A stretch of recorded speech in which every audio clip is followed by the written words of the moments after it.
안녕하세요. 이롤쌤입니다. 한번 지금의 교육 변화를 좀 살펴볼까요?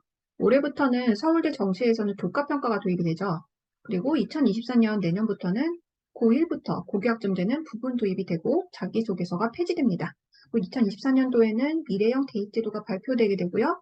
2025년에는 고교학점제가 전면 도입되죠. 지금 이렇게 우리는 격변하는 교육 현장의 중심에 서 있습니다. 고교학점제로 향하는 기차는 멈출 수 없게 되었고요. 이 기차에 올라탈 수밖에 없는 현 중3 이하의 아이들은 내리고 싶어도 내릴 수가 없게 되었죠. 그래서 막연한 두려움과 걱정이 되실 것 같아요. 이 기차는 어디로 가는지 아직 내려본 사람이 없기에 막막한 마음이 드는 것은 당연하다고 생각이 듭니다. 그렇다면 우리가 할 수 있는 것은 무엇일까요? 우리 아이들에게 적용받게 되는 고교학점제를 정확히 이해하고 대입은 어떻게 변하는 것인지 미리 알고 있어야 합니다. 제일 혼란스러운 것은 이 변화의 중심에 서 있는 우리 아이들입니다. 그렇기 때문에 부모님까지 흔들리고 불안해하는 모습을 보여서는 안 되겠죠. 그래서 명확히 알아야 하는 것입니다. 그래서 이번 영상에서는 입시에 대한 이야기를 조금 해드리면서 자기소개서가 폐지되면서 학생부 종합전형의 대입 성공의 전부라 할 수 있는 생기부에 대한 이야기를 좀 해보려고 해요. 첫 번째는 입시에 대한 이야기를 좀 먼저 드릴 건데요. 정시 확대에 속아서는 안 되는 이유에 대해서 좀 설명을 드리겠습니다. 2022학년도 입시 변화의 주요한 특징이 있었죠. 바로 정시 확대였습니다. 이 흐름은 2023학년도도 마찬가지였는데요. 그래서 정시 쪽으로 입시에 대한 승부수를 걸겠다고 하는 학생과 학부모님을 많이 만나볼 수 있었어요. 그런데 이 부분에서 확실히 알아야 할 것은 정시가 40%로 확대되어도 모두가 가고 싶어하는 상위권 대학들은 학생부 종합전형의 비율도 여전히 40%에 가까운 비율로 유지한다는 거죠. 예전보다야 분명 뽑는 인원은 좀 감소할 수는 있습니다.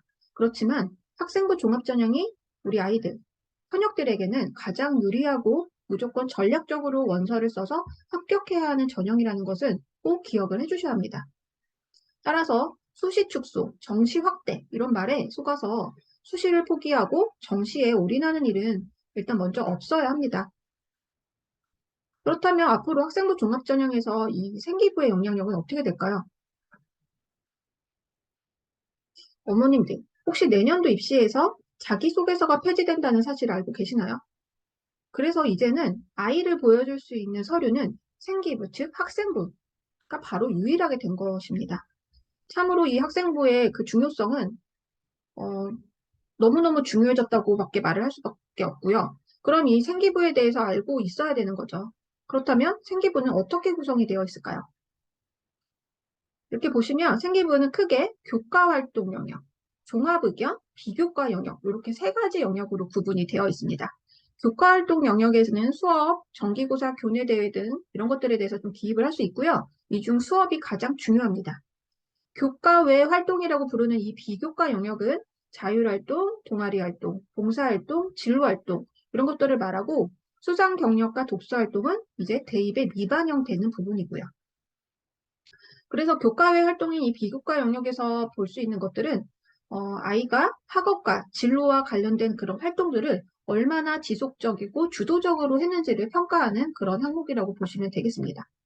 종합의견은 이런 활동들을 종합적으로 평가해서 담임 선생님께서 작성해 주신 부분이세요.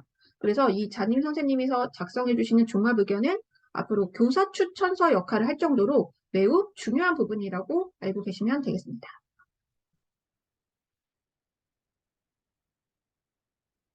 그런데 현재 입시에서는 학생부 기재 항목과 글자 수도 예전보다 많이 줄었다는 것도 아셔야 합니다.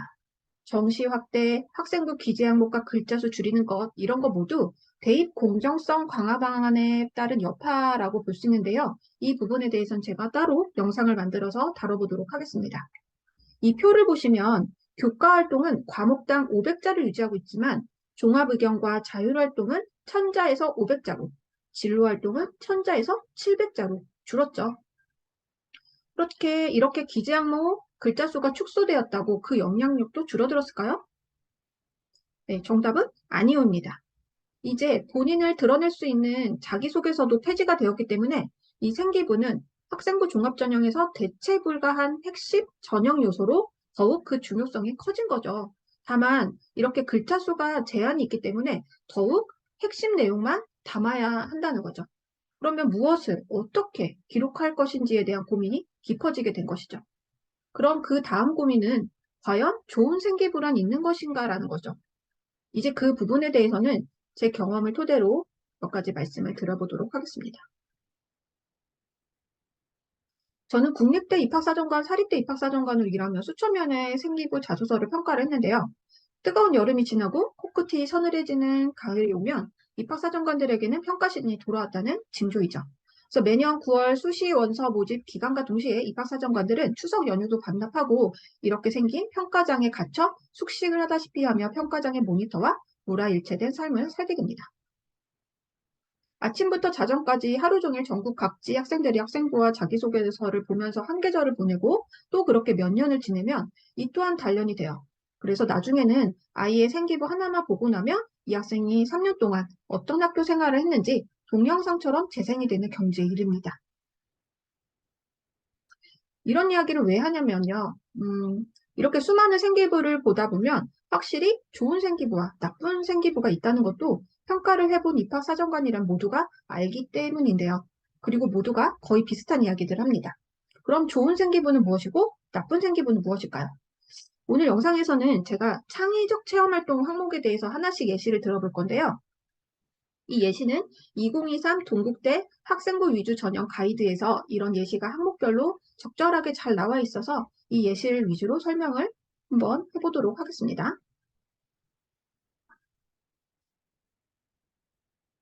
먼저 창의적 체험활동이란 자율활동, 동아리활동, 진로활동, 봉사활동 이렇게 네 가지 영역으로 나뉘어집니다. 고등학교 현장에서는 앞글자만 따서 자동, 봉진 이렇게 부르고도 하죠. 이런 창의적 체험활동은 비교과라고도 하고 학년별로 기재가 됩니다. 그런데 이제 아이들 학생부를 보다 보면요. 이런 창의적 체험활동에서 차이가 좀 많이 발생하는 것을 볼 수가 있어요. 어떤 학생은 창의적 체험활동에 참여한 프로그램명이 그저 나열식으로 서술되어 있는 반면 어떤 학생은 그 프로그램에 참가하기 전 그리고 참가하면서 참가 후 이런 과정에서 본인이 어떻게 변화되었는지 그런 모습이 아주 구체적으로 나타나 있는 학생들도 있습니다. 그럼 대학의 입장에서는 어떤 학생을 잘 평가할까요?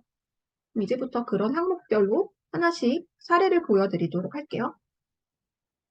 첫 번째로 창의적 체험활동에서 자율활동 영역입니다.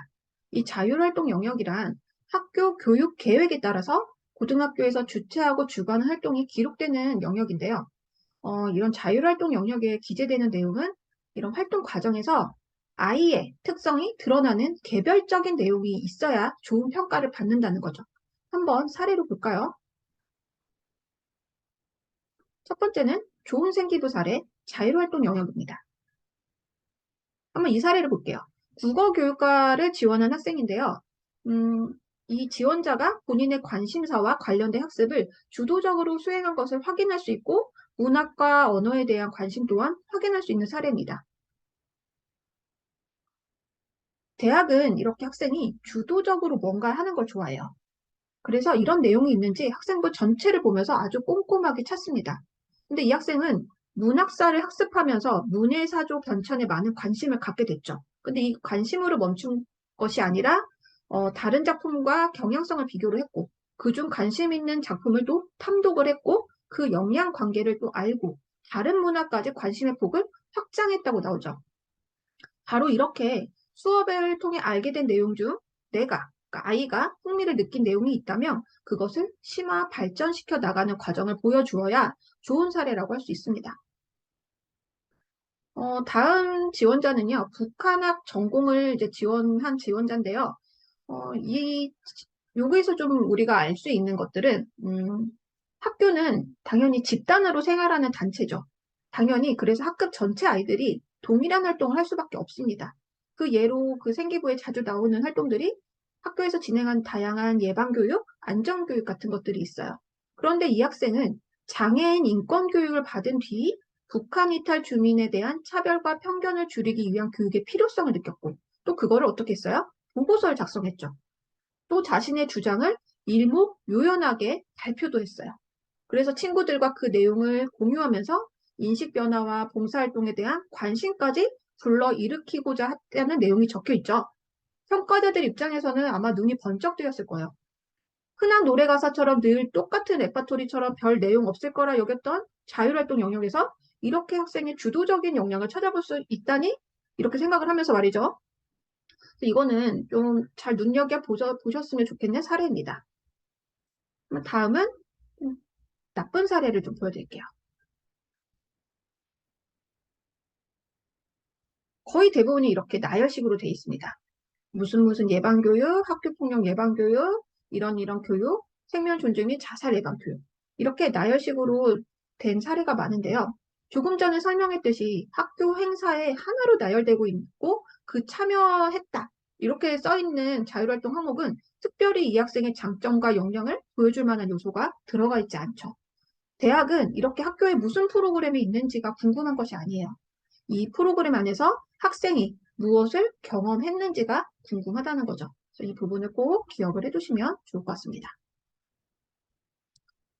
다음은 동아리 활동에 대한 내용입니다. 동아리 활동은 정규 교육과정 동아리 활동이 있고요. 예전에는 이제 학생들이 직접 동아리를 구성해서 만든 그 자율활동의 동아리도 있었어요. 자율동아리. 근데 예전에는 이 자율동아리 기록도 다 해줬는데 2024학년도 입시부터는 대학 입시에 반영이 되지 않게 되었습니다. 그래서 이제는 정규교육과정 동아리만 기재가 되는구나 이렇게 알아두시면 되겠고요. 동아리 활동에서 대학에서 보고 싶은 것은 지원자의 관심 분야, 그리고 전공과 관련된 직접적이고 간접적인 역량과 적극성입니다. 그럼 이런 것들을 보여주는 사례를 보여드릴게요. 좋은 사례부터 먼저 얘기를 나눠보고자 합니다. 이 학생은 바이오 환경과학과를 지원한 학생이에요. 코로나19로 인해서 모든 학생들이 어려운 상황을 맞이했었죠. 학교에 이제 갈 수가 없었고, 그러면 학습의 공백도 생겼고, 활동의 공백도 커져서 결국에는 학습 격차까지 발생하는 좀 어려운 그런 상황들이 있었죠. 그럼에도 기억해야 할 것은 모두가 힘든 상황이었지만 누군가는 그 안에서 방법을 찾고 학습 패턴을 유지했다는 사실이죠. 이 학생 같은 경우도 등교가 어려워졌어요. 그런데 이 학생은 어떻게 했나요? 온라인 동아리 수업으로 DNA 검출 실험을 제안했다고 합니다. 그리고 그 수업을 주도하는 모습을 또 보였고요. 등교에서는 또 이에 대한 내용을 꼼꼼하게 설계하는 모습도 보여주었어요. 또 원격 수업을 통해서 과제 연구 발표를 하고 이 실험에 대한 내용도 쉽게 설명을 하죠. 이런 식으로 어떠한 환경에서도 이 본인의 의지와 적극성만 있다면 이런 동아리 활동을 통해서 역량 발전 노력이나 관심 분야에 대한 열정을 보여줄 수 있다는 사례입니다. 그리고 학종에서는 평가자들이 바로 이런 부분을 세심하게 찾아내고 평가한다는 거죠. 그러면 이제 다음 사례입니다. 이 사례는 어떤 걸 좀 저희가 살펴볼 수 있냐면 일본학과를 지원한 학생인데 심리학과 동아리에서 활동을 했어요. 그러니까 내가 지원하는 학과와 직접적인 관련이 있는 동아리는 아니었더라도 그것을 내가 나의 관심사와 나의 지원 그 전공과 연결을 시킬 수 있다는 거죠. 그래서 이 학생은 심리학부에 들어가서 한국인과 일본인의 심리적 차이를 비교하면서 심리학적 탐구의 관점에서 탐구를 해보았다고 나오죠. 그래서 이렇게 심리학의 소재를 이용해서 일본의 문화 등에 대해서 관심을 드러낸 사례입니다. 그래서 다시 생각해 보자면 꼭 내가 지원하는 학과와 동아리가 아니더라도 그 동아리 안에서 어떤 활동을 연계했는지가 중요하다는 사실이에요.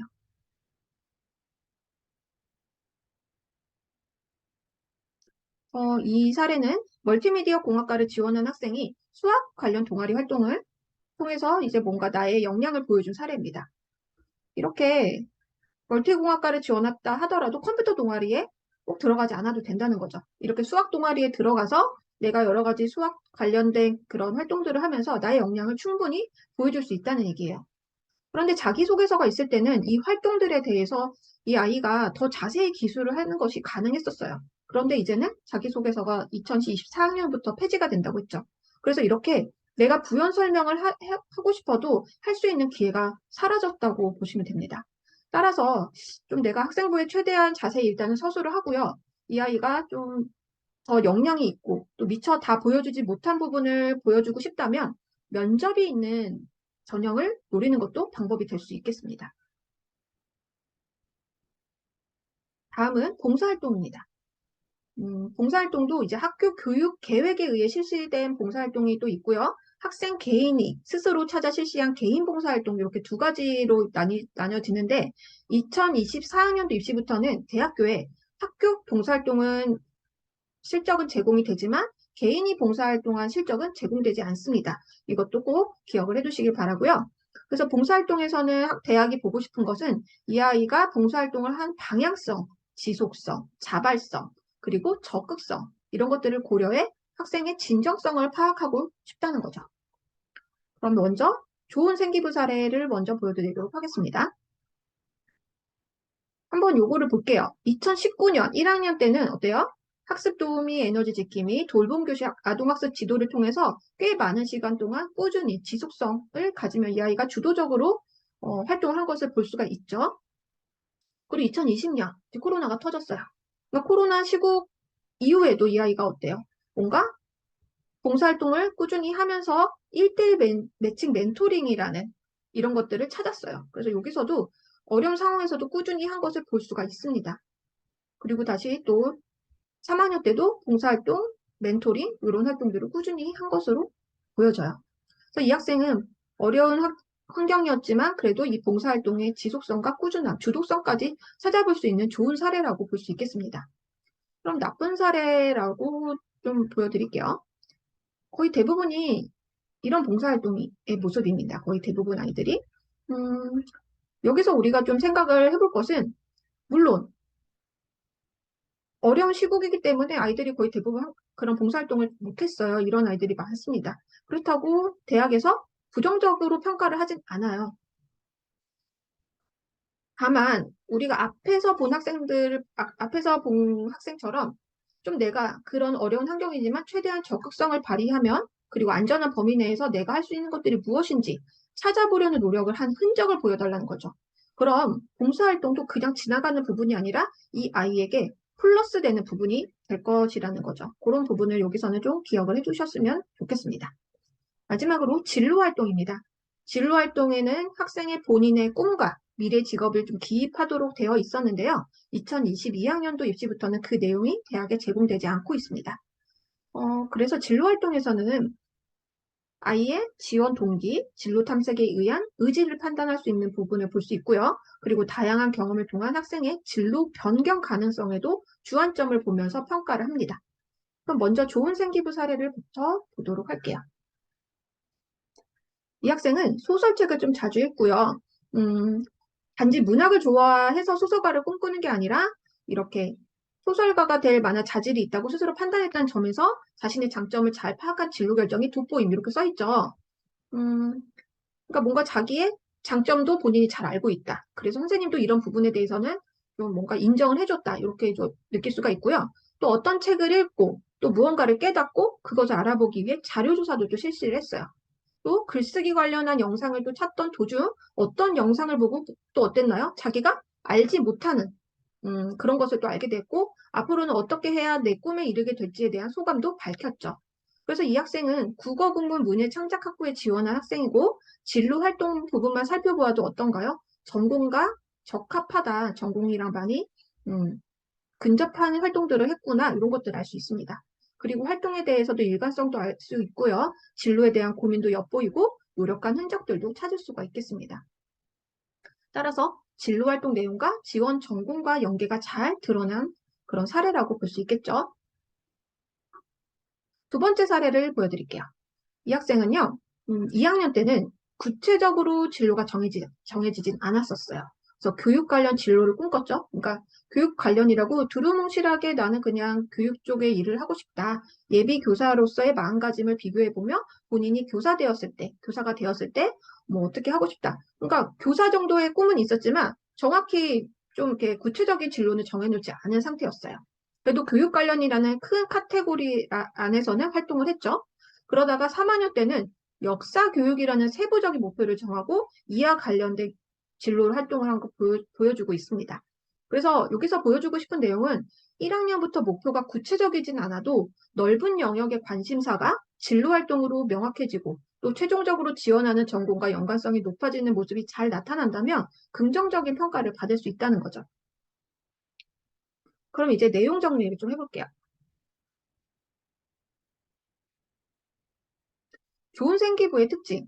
지금까지 얘기를 좀 창의적 체험 활동에 대한 부분만 말씀을 드렸는데, 대학이 원하는 좋은 생기부가 어떤 느낌인지 좀 오셨을까요? 그럼 좋은 생기부의 특징을 정리하자면, 먼저 첫 번째, 활동에 내가 드러나야 된다는 거죠. 나열식, 보여주기식의 활동은 의미가 없다는 거예요. 그리고 두 번째 얘기는 활동은 양보다 질입니다. 많은 활동을 하지 않아도 하나의 활동에서 학생이 무엇을 느끼고 얻었는지 그 과정이 기록되어 있고 누가 시켜서 한 게 아니라 내가 주도적으로 한 경험들이 기록되어 있다면 대학은 이 학생의 학업 역량, 직접 호기심, 전공적 합성, 자기 주도성 이런 측면에서 좋게 평가를 한다는 것입니다. 그다음에 세 번째는 인성, 공동체 의식도 중요하다는 부분이에요. 여기도 좀 챙겨야 될 부분인데요. 요거를 좀 보여드릴게요. 이 내용은 서울대 학생부 종합전형 책자에 나온 이제 일부를 발췌한 내용이에요. 읽어보면 어떤 활동이든지 협동 활동을 통해 공동체 의식, 배려심, 대인관계, 사회성 이런 것을 익히고 성장할 수 있는 경험을 쌓아가길 바란다고 되어 있어요. 그러니까 대학에서는 또 어떤 학생을 원하냐면 공부만 잘하는 학생을 또 원하진 않습니다. 일단 학업 역량도 당연히 중요한 부분이지만 그 학생의 인성, 공동체 의식 또한 중요하게 생각한다는 부분을 말씀드리고 싶어요. 그래서 공부만 잘하고 나밖에 모르는 이기적인 학생을 뽑고 싶지 않다는 얘기죠. 그래서 친구들과 갈등이 좀 있더라도 그것들을 협업하며 잘 풀어가는 모습, 조화로운 교우 관계, 그래서 좋은 영향을 주는 모습 이런 것들을 대학은 보고 싶어 한다는 그런 말씀을 드리고 싶었습니다. 그래서 오늘 영상을 통해서는 자기소개서가 폐지되면서 그 중요성이 더욱 커진 생기부에서 그중에서도 창의적 체험활동의 좋은 사례와 나쁜 사례를 살펴보았습니다. 다음 영상에서는 생기부의 가장 핵심인 세특이라고 부르는 세부 능력 특기사항에 대한 좋은 예시와 나쁜 예시로 다시 찾아뵐 것이고요. 알아야 불안하지 않습니다. 불안하지 않도록 전 언제나 진정성 있고 학부모님들의 소중한 시간을 아껴드릴 수 있는 정보로 명확함을 돕는 이롤쌤이 되겠습니다. 지금까지 시청해주셔서 감사하고요. 도움이 되셨다면 구독과 좋아요, 알림 설정도 부탁드려요. 감사합니다.